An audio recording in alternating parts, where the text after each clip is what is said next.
first poet is DiLullo.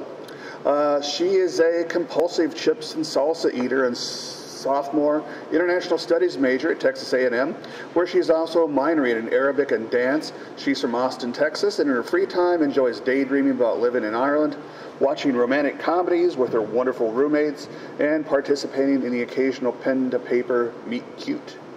Hannah.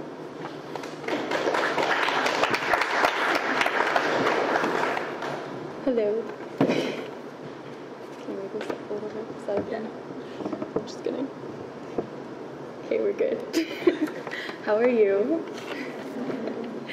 I'm going to be reading 3 poems for you this evening, and the first one is called Yes, I Am, and it's based off of a monologue in Shakespeare's Richard III, in which King Richard is having this inner battle or struggle that I think is really common to all of mankind, and so this is my take on that. Yes, I am. Richard loves Richard, that is, I am I. Spun from the dust of a cigarette butt still wet with lipstick, I hold my hands beneath my feet and hobble.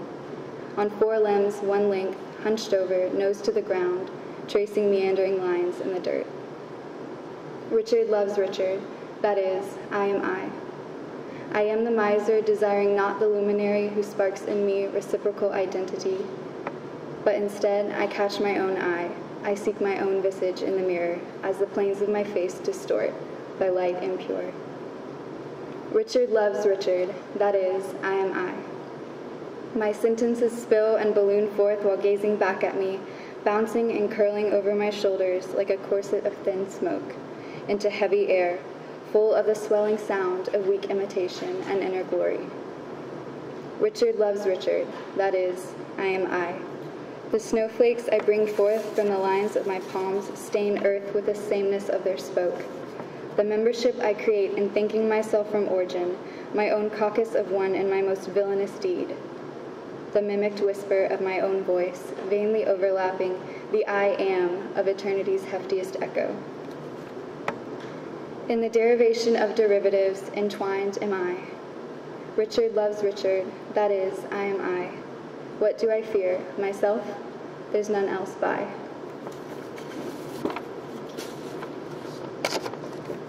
The second poem I'm going to be reading for you is called Lion's Pride. This morning I found arrogance snoring loudly on the couch, one heavy paw slung lazily across the coffee table. It did not go without notice that he had scraped the sunken chair in the corner with his giant knuckles and carelessly plucked the strings and the piano so every note came screeching to a halt right at his feet.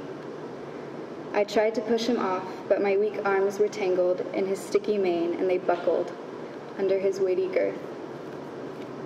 Maybe he'll slide off in his sleep, I thought, the way the 7 deadlies often do. In the brevity of a whisper brushed upon skin, silently, slowly they slither, slinking off to the dark corners of the basement, padding around on silent paws, avoiding the light from the kitchen window.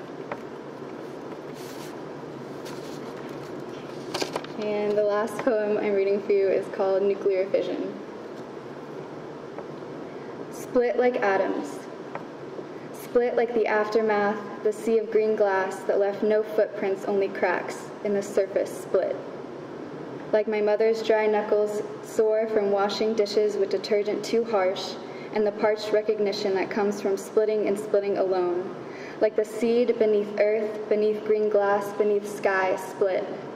By the forward motion of bursting new life, suffocated by translucent ceilings only to be split and split again.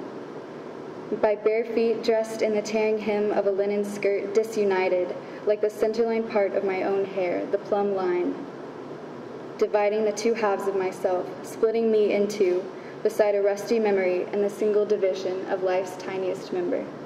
Thank you.